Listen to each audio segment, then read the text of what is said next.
వేదికల మీద చెప్పాను, మీకు కూడా తెలుసు. కానీ ఆయన ఇంత చీకట్లో నల్లద్దాలు పెట్టుకొని ఎందుకు వస్తున్నారు అనేది మాత్రమే ఇందాక నుంచి నా మనసులో ఉన్న ప్రశ్న. ఈ ప్రశ్నకి సమాధానం దొరుకుతుందా లేదా నాకు తెలీదు. ఏంటండి గ్లాసెస్? Thank you. క్వశ్చన్ అడిగానండి, క్వశ్చన్ అడిగాను, కాంప్లిమెంట్ చేయలేదు. వచ్చేటప్పుడు మెట్లు ఎన్ని ఉన్నాయో కనిపించలేదు. అంటే ఇది స్పెట్స్ ఏదో స్టైల్ కోసం, అంటే ఇక్కడ పాపరాజు ఉంటారు కదా, వీడేంటి స్పెట్స్ పెట్టుకుని వచ్చాడు నైట్ టైం, వీడికి ఫ్యాషన్ సెన్స్ తెలియదు ఏదో అనుకుంటారు. అంటే అప్పుడప్పుడు మనం ఈ నల్ల కళ్ళద్దాలు పెట్టుకున్నప్పుడు కొన్ని పక్కన కనిపించవు.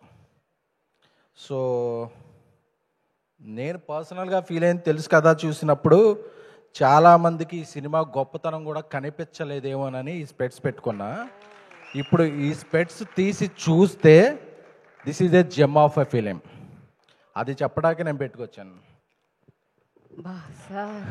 ఈ ఒక్క కళ్ళద్దాల వెనక ఇంత కథ ఉంది అని తెలిసింది. అది మామూలుగా లేదు అసలు. ఎందుకంటే కొంచెం అగ్రెసివ్గానే ఉంటుంది. మాది కూడా రాడికల్ లవ్ స్టోరీ సార్, పర్లేదు. అంటే మనం కొంతమంది కొన్ని రకాలుగా చూస్తుంటాం. సిద్ధు గారి సినిమా అన్నప్పుడు ఆయన అమ్మాయిల మీద డైలాగ్ వేస్తాడు, యూత్ పరంగా ఏదో ఒక కసవర్డ్ యూజ్ చేస్తాడు అని చేస్తాడు. కానీ ఎంతోమంది హీరోలు చేయలేని పని ఆయన పీక్లో ఉన్నప్పుడు ఒక మహిళా దర్శకురాలికి డెబ్యూట్ సినిమా ఛాన్స్ ఇచ్చాడు. This is the greatness of, first greatness of Siddhu గారు. We have to address this. ఎందుకంటే సోషల్ మీడియాలో అలాగే కొన్ని మీడియాలో ఆర్టికల్ చూస్తున్నప్పుడు సిద్ధు గారు జాక్కి ఎంత వెనక్కి ఇచ్చారు, అది క్యాష్ ట్రాన్స్ఫరా, బ్యాంకా, బ్లాకా, వైటా, ఎలా ఇచ్చారు, ఎప్పుడు ఇచ్చారు, దీని మీద ఉండే శ్రద్ధ కన్నా కూడా సిద్ధు గారు పీక్లో ఉన్నప్పుడు ఇద్దరు అమ్మాయిలు, ఒక మహిళల progressive film, up trendy film అని చెప్తున్నారు కదా, అలాంటి ఫిలింకి ఒక మహిళా దర్శకురాలతో ఒక అవకాశం ఇచ్చారు. ఎందుకంటే ఆయన ఎప్పుడు కాంబినేషన్ నమ్మలా, కంటెంట్ నమ్మి వచ్చింది. కొత్త డైరెక్టర్ అయినా ఎవరైనా సరే నేను ఈ సినిమాకి ఏం కాంట్రిబ్యూట్ చేస్తున్నాను అనే దీంట్లో ఉన్నారు. సో ఒక మహిళా దర్శకులు, ఎందుకంటే మహిళా దర్శకులు ఎందుకు మనం నొక్కి ఒక్కనేస్తున్నాం అంటే, ఎక్కడ దేవతలు పూజింపబడతారో, ఎక్కడ మహిళలు పూజింపబడతారో అక్కడ దేవతలు పూజలు అందుకుంటారు అని. ఏ ఇండస్ట్రీలో ఎక్కువ మంది మహిళలు ఉంటారో అప్పుడు ఆ ఇండస్ట్రీ బాగుంటుంది. ఎందుకంటే మనం ఒక పర్సెప్షన్లో చూస్తుంటాం, మన ఒక గీత చూస్తుంటాం, మన ఇంట్లో ఫ్యామిలీలో ఉన్న లేడీ ఎవరైనా ఆవిడ చూసే పర్సెప్షన్ వేరుంటుంది. ఎందుకంటే మనం ఒక స్టైల్లో ఆలోచిస్తుంటాం. అదే మన ఇంట్లో ఉన్న సిస్టర్, మన ఇంట్లో ఉన్న వైఫ్, మన ఇంట్లో ఉన్న అమ్మ, వాళ్ళు ఆలోచించే విధానం ఒకటి ఉంటుంది. సో ఎప్పుడైతే ఒక మహిళా టెక్నీషియన్ల ఇండస్ట్రీలో ఎక్కువ మంది వస్తారో, తెలుగు వాళ్ళు ఎక్కువ మంది వస్తారో ఆ ఇండస్ట్రీ బాగుంటుంది. సో అంటే లోకల్ పీపుల్ ఎప్పుడు ఉంటారు. సో ఆయన ఒక స్టెప్ వేసినందుకు ఫస్ట్ నేను ఉన్న ఆడియన్స్ నందు ఒక్కసారి గట్టిగా క్లాప్స్ కొట్టవలసిందిగా కోరుకుంటున్నాను.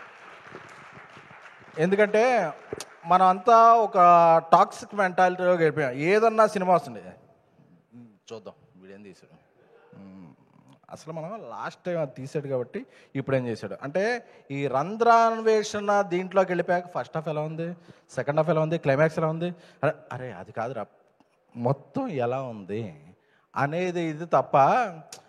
ఫస్ట్ 10 నిమిషాలు గురు అంటే రివ్యూలు రాసేసేటప్పుడు కూడా ఫస్ట్ 10 నిమిషాలు అంటే ఒక ఎలివేషన్ ఇవ్వాలంటే ఒక సీన్ పడాలి, ఆ పడ్డప్పుడే నెక్స్ట్ సీన్ ఇదవుద్ది. అంతేగాని మనం ఈ సీన్ ఎలా ఉంది అంటే సీన్ లేదు. సినిమా అనేది సీన్ బై సీన్ కాదు, ఇట్స్ ఒక 70-65 సీన్లు కనిపిస్తే అది మొత్తం అనేది ఒక కంప్లీట్ విందు భోజనం లాంటిదే తప్ప ఈ మెతుకు ఎలా ఉంది అంటే ఆ మెతుకులోనే బతుకు కలిసిపోద్ది తప్ప నువ్వు ఎప్పటికీ భోజనాన్ని ఎంజాయ్ చేయలేవు. ఫస్ట్ ఎంజాయ్ యువర్ మీల్ అంటే, ఎందుకంటే నేను ఎప్పుడన్నా అడిగితే మా వాడికి ఫోన్ చేశా. ఎందుకంటే నాకు ఆయన ఎల్బిడబ్ల్యూ సినిమా ఒకసారి ప్రసాద్ ల్యాబ్లో వేసినప్పటి నుంచి ఆయన అంటే నాకు చాలా ఇష్టం. I like you sir. ఎందుకంటే కష్టం తెలిసిన వాళ్ళకే ఆ ఏజ్ వస్తుంది. కాకపోతే ఎందుకంటే నేను కొన్ని మాట్లాడాలనుకుంటున్నాను. ఒక సినిమా అనేది ఒక టీం వర్క్. నేను ఒక బేబీ సినిమా చేస్తున్నప్పుడు మా ఆఫీస్ బాయ్ వచ్చి, సార్ ఈ కంటిన్యూటీలో ఇదొక మిస్ అయింది సార్ అన్నాడు. అవునా? నేను రాజేష్ చెప్తే ఎస్ నిజమే అన్నాడు. అంటే ఒక ఆఫీస్ బాయ్కి ఇన్వాల్వ్మెంట్ ఉంటే హీరోకి ఎంత ఇన్వాల్వ్మెంట్ ఉండాలి? దాన్ని మనం వేరే విధంగా చూస్తుంటాం. ఎందుకంటే సినిమా ఒక 100 మంది 120 మంది ఇన్వాల్వ్ అయితేనే టీం వర్క్ బ్రో. అంతే తప్ప ఎవరో ఒక డైరెక్టరు ఎవరో హెడ్ ఫోన్ పెట్టుకుని యాక్షన్ కట్ అని చెప్తే అదొక ఇది కాదు. ఆ ఇన్వాల్వ్మెంట్ని మనం చాలా ఎక్కువగా ఫీల్ అవుతుంటాం. బట్ అందరూ ఇన్వాల్వ్ అయితేనే ఒక టీం వర్క్. సో నాకు ఈ సినిమా చూస్తున్నప్పుడు నేను యూరోప్లో ఉన్నా. యాక్చువల్గా రాజా సాబ్ షూటింగ్ జరుగుతుంది, విశ్వ గారు మేము అందరం షూటింగ్లో ఉన్నాం. నాకు ఎర్లీ మార్నింగ్ నాకు ఇది అవగానే నాకు నా డైరెక్టర్ సాయి రాజేష్ ఒక మెసేజ్ పెట్టాడు. సిద్ధు ఆయన పెట్టిన మెసేజ్ అంటే మనకి ఎస్ఎంఎస్లో మామూలుగా మెన్షన్ చేస్తారు కదా, సిద్ధు లాంటి పొటెన్షియాలిటీ ఉన్న ఆర్టిస్ట్ని నేను ఈ మధ్య చూడలేదు. This is very very very progressive film. నాకు ఆవిడ నీరజా గారు, ఎందుకంటే ఆవిడ నాకు స్టైలిస్ట్గానే తెలుసు, కానీ ఆవిడలో ఇంత ప్రోగ్రెసివ్ డైరెక్టర్ ఉన్నారని నాకు అర్థం కాలేదు. ఇట్ ఈజ్ ఏ కల్ట్ సినిమా గురు. నేను ఒక బేబీ రాస్తున్నప్పుడు ఎలా ఫీల్ అయ్యానో ఈ సినిమా చూస్తున్నప్పుడు 3 క్యారెక్టరేషన్ కూడా అలా ఫీల్ అయ్యాను గురు అని చెప్పి స్లోవేనియాలో ఉన్నప్పుడు నాకు 4:30కి మెసేజ్ వచ్చింది. ఎందుకంటే ఒక మనిషిలాగే చూస్తాను నేను. ఎందుకంటే ఎందుకు మాట్లాడుతుందంటే నేను చాలా పిఆర్ఓగా ఉన్నప్పుడు నన్ను పిఆర్ఓగా చూశారు. ఒక ఐకాన్ స్టార్ అల్లు అర్జున్ గారు మాత్రం నన్ను, గురు నీలో ఒక ప్రొడ్యూసర్ ఉన్నాడు తెలుసా అన్నాడు. ఎందుకు అలా ఫీల్ అయ్యారంటే లేదు నువ్వు ప్రొడ్యూస్ చేయని. సో నాకు అలా నీరజా కోన గారికి ఎవరు చెప్పారో సిస్టర్కి తెలియదు, కానీ సో షీజ్ అంటే ఒక అప్స్కేల్ సినిమా చేస్తారు కదా. మనం ఎప్పుడు అనుకుంటాం ఏదో ఒక ఓటీటీ ఛానల్లో చూసినప్పుడు, అరే భలే ఉంది ఈ టేకింగు, ఆ మలయాళంలో తీస్తే అదిరిపోయింది అసలు ఎవరు అనుకుంటాం కదా. తను తీసినప్పుడు నాకు లిటరల్లీ ఇది ఒక కరణ్ జోహార్, జోయా అఖ్తర్ సినిమా ఎలా తీస్తే తెలుగులో మన ఆడియన్స్కి ఎలా ఉంటుందో అలా అనిపించింది. అంటే ఆవిడ ఒక కళ్యాణి జ్యువెలర్స్ బ్రాండ్ అంబాసిడర్లో ఒక స్టిల్ పెట్టారు, కానీ షీ హ్యావ్ వెరీ మెటల్. మీలో అంటే నేను కూడా ఆయన సన్ ఆఫ్ సత్యవతి ట్రావెల్డ్, చాలా సినిమాలు ట్రావెల్ చేశాం కాబట్టి అంటే ఒక మనిషిలో వాళ్ళకి తెలియని కోణాలు చాలా ఉంటాయి. సో మనం ఒక మనిషిని ఒక రకంగా చూస్తుంటాం, కానీ వాళ్ళు ఇది ఉంటుంది అనేది నాకు ఈ సినిమా చూసిన తర్వాత నాకు చాలా అర్థమైంది. అందుకనే I would like to congratulate Neeraja Kona గారు. మీలాంటి ఎన్నో మంచి సినిమాలు తీయాలి. అలాగే తమ్ముడు బ్రదర్ హర్ష, ఎందుకంటే ఒక సినిమాని తను నమ్మితే ఒక పిఆర్ఓ లాగా పనిచేస్తాడు, యాక్టర్గా. అన్న అసలు ఆ సినిమా వచ్చింది మేము ఎన్నో సిట్టింగ్లు అదే చెప్పకూడదా, చెప్పచ్చుగా, అదే ఎన్నో సిట్టింగ్లో ఉన్నప్పుడు అన్న అసలు తెలుసు కదా ఉంది, అసలు వస్తుంది కదా అని చెప్పి చాలా చాలా చెప్పేవాడు.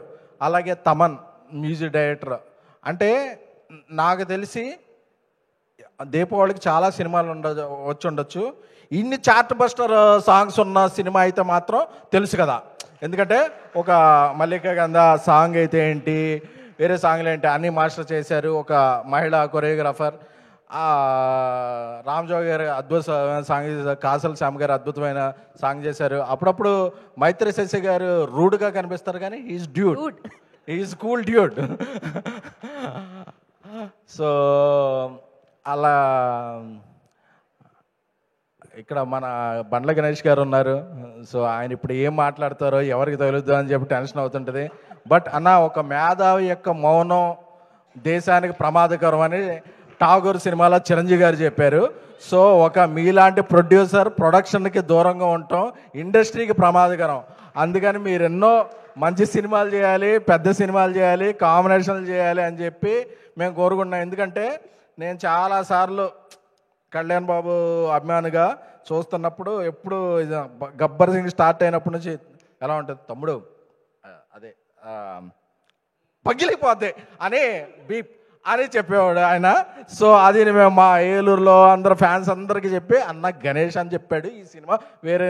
సో అన్న మీరు మొన్న దివాళీ పార్టీకి ఇచ్చిన ప్లేట్ కాస్ట్ ఎంత, ఇది కాస్ట్ ఎంత అని అక్కడ మేము కాస్ట్ చోట్ల మీరు చూసిన ఆ కాస్టింగ్ ఏదైతే ఉందో అది రిఫ్లెక్ట్ అవ్వాలని చెప్పి కోరుకుంటున్నాం.